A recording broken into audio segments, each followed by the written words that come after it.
Movie के शुरू में हमें एक वायरस के बारे में बताया जाता है जो कि एक लेबोरेटरी में दवाई बनाते वक्त पैदा हुई। इस वायरस ने दुनिया की तकरीबन पॉपुलेशन को खत्म कर दिया है। फिर हम सीजर को देखते हैं जो कि अपने साथियों के साथ शिकार पर निकला होता है। सीजर सारे चिम्प्स का सरदार होता है और वो लोग साथ मिलकर शिकार करते हैं और एक फैमिली की तरह रहते हैं। बाय द वे, अगर तुम लोगों ने इस मूवी का पार्ट 1 की एक्सप्लेनेशन वीडियो नहीं देखी तो पहले वो देख लो, ऊपर आई कार्ड में डाल दूंगा या डिस्क्रिप्शन में। वो देखने के बाद इधर आ जाना ताकि स्टोरी समझ आ जाए। और हाँ, चैनल को भी सब्सक्राइब कर दो, थैंक यू। एक दिन दो चिम्प्स घूम रहे होते हैं तो उनकी टक्कर एक इंसान से होती है। वो डर के मारे एक चिम्प को गोली मार देता है जो कि उसको छूकर निकल जाती है। वहां पर सीजर और बाकी एप्स आते हैं। एक चिम्प सीजर को सिचुएशन से आगाह करता है और मेलकम सीजर से कहता है कि वो कोई खून खराबा नहीं चाहता। सीजर उनको दफा होने के लिए कहता है और वो लोग भाग जाते हैं। उनके जाने के बाद सीजर कोबा से उनका पीछा करने का बोलता है। मेलकम और उसके साथी ब्रिज पार करके एक जगह आते हैं जो कि बचे कुछ इंसानों का ठिकाना होता है। ये बंदा और मेलकम को कहीं से खबर मिलती है कि ब्रिज के पार एक पावर स्टेशन है और अगर वो किसी तरह वहां से बिजली का बंदोबस्त कर लें तो शायद वो लोग दूसरे इंसानों से कांटेक्ट कर पाएं और सारे इंसान रीग्रुप हो पाएं। लेकिन अब वो बिजली हासिल नहीं कर सकते क्योंकि उस जगह अब चिम्प्स की हुकूमत है। यहाँ पर कोबा सीजर से कहता है कि इंसान बड़ी जालिम चीज है और वो यहाँ दोबारा आएंगे और इस बार गन्स और पूरी तैयारी के साथ आएंगे, तो हमें उनको दिखाना पड़ेगा कि हम भी किसी से कम नहीं है। और सीजर उसकी बात से एग्री करता है। अगले दिन सीजर अपने सारे गैंग के साथ इंसानों के पास आता है और उन्हें क्लियर वार्निंग देता है कि अगर वो लोग दोबारा उसके घर के आसपास भी आए तो एप्स उनको नहीं छोड़ेंगे और एप्स और इंसानों को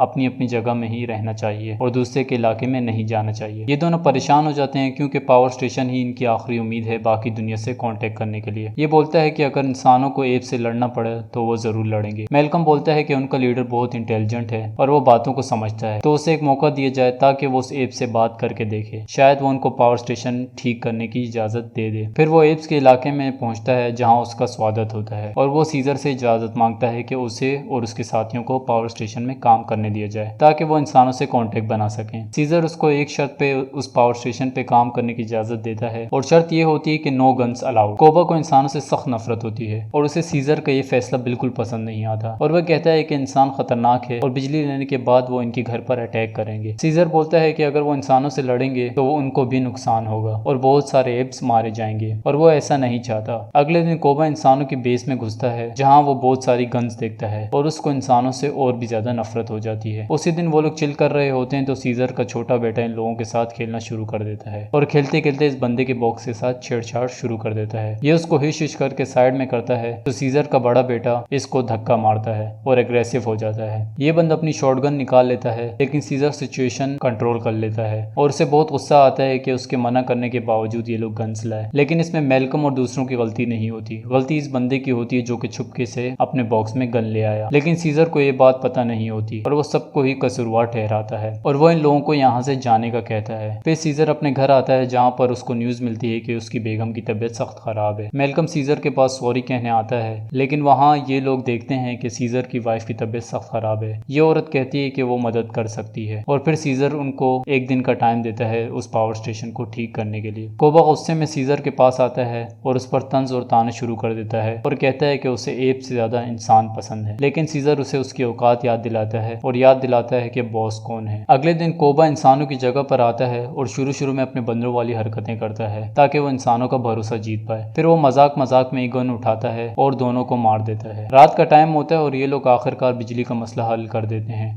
और सीजर की वाइफ भी ठीक हो जाती है और सब कुछ ठीक हो जाता है। लेकिन ये टाइम अब कोबा की बगावत का होता है और वो एक जगह आग लगवा कर सीजर को गोली मार देता है और हर जगह हल्ला गुल्ला मच जाता है। कोबा वहाँ आता है और सबको बताता है कि ये इंसानों का काम है और अब उन्हें भी इस गोली का जवाब देना चाहिए। फिर थोड़ी देर बाद वो लोग इंसानों पर अटैक कर देते हैं। मेलकम और उसके साथी पहले ही भाग जाते हैं। उन्हें एक जगह सीजर मिलता है और वो जिंदा होता है। मेलकम बोलता है कि सब कुछ ठीक था, फिर इंसानों ने क्यों हमला किया। सीजर बोलता है कि ये उसके अपने साथी की एक करतूत है। फिर वो सीजर को उसके पुराने घर ले आता है जहाँ पर वो पला बड़ा। वो सीजर की मदद करना चाहता है लेकिन उसके पास कोई मेडिकल किट नहीं होती। मेलकम बोलता है कि वो वापस जाएगा और मेडिकल किट लाएगा। वो अपने बेस में किसी तरह पहुंचता है और मेडिकल किट ले लेता है लेकिन वहाँ उसकी मुलाकात सीजर के बेटे से होती है और मेलकम उसको उसके डैड की जिंदा होने की खबर सुनाता है। सीजर का बेटा फिर अपने डैड के पास आता है और सीजर अपने बेटे को कोबा की बगावत के बारे में बताता है। फिर वो लोग भी एक प्लान बनाते हैं। कोबा ने इन लोगों को जंजीरों में बांध दिया होता होता है क्योंकि ये लोग सीजर के वफादार होते हैं और कोबा के ऑर्डर्स नहीं मानते। फिर सीजर का बेटा इनको बचा लेता है और वो लोग वापस सीजर के पास आ जाते हैं। फिर ये लोग कोबा से लड़ने के लिए जाते हैं और मेलकम इन लोगों के पास आता है और ये बंदा इसको न्यूज देता है कि वो लोग सारी जगह उड़ा रहे हैं, लेकिन ये उनको जगह उड़ाने से रोक लेता है और कहता है कि सीजर सब संभाल लेगा। ऊपर आओ तो सीजर कोबा को कन्फ्रंट करता है और दोनों लड़ना स्टार्ट हो जाते हैं। वापस नीचे आओ तो ये बंदा बोलता है कि उसने मिलिट्री से कांटेक्ट कर लिया है और वो लोग यहाँ जरूर आएंगे और सारे एप्स को खत्म कर देंगे और बटन दबा देता है। एक धमाका होता है और सब चीजें टूटने लग जाती हैं। सीजर कोबा पर छलांग लगाता है और कोबा नीचे गिर जाता है। फिर मेलकम सीजर के पास आता है और कहता है कि मिलिट्री किसी टाइम भी आ सकती है